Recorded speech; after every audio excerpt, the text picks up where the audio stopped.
మామిడికాయలు కోయడానికి కొత్త రకం చిక్కవండి. ఆన్లైన్లో తెప్పించాం. షార్ప్గా బ్లేడుల్లో ఉన్నాయండి పైన.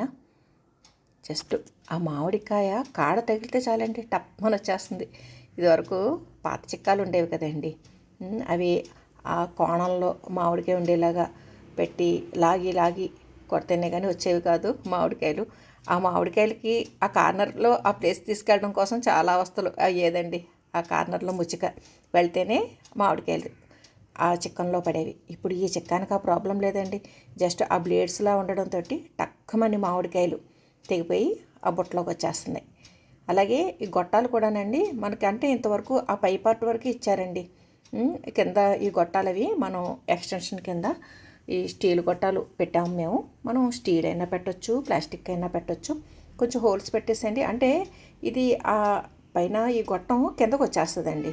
ఇప్పుడు అవసరం లేదని ఆ పైన జరిపేసామన్నమాట. జరిపేసి కింద స్క్రూ తోటి జారిపోకుండా పెట్టేసాము. వెదురు బొంగులు ఫిక్స్ చేస్తే ఫిక్స్డ్ హైట్ అలా ఉండిపోతాయి.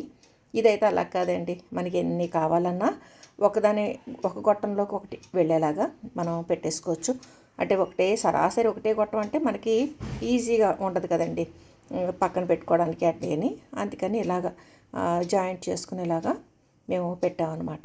ఇక్కడ ఈ స్క్రూలు ఉన్నాయి చూసారా, అంతవరకు ఇస్తారండి వాళ్ళు. ఈ నెట్ అది కూడానండి మామూలుగా కాటన్ అయితేనే మనకి ఎక్కువ కాలం మనకి ఉంటుంది. ఇది కూడా కాటన్తో చేసిందేనండి, చక్కగా క్వాలిటీగా కూడా ఉంది.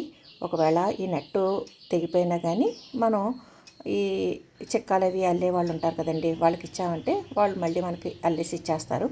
కాబట్టి ఒకసారి తెప్పించుకున్నాం అనుకోండి, చాలా కాలం మనం గార్డెన్లో మామిడికాయలు తెంపుకోవడానికి ఉపయోగించుకోవచ్చండి. పెద్ద వీడియోలో డీటెయిల్డ్గా చూపించానండి.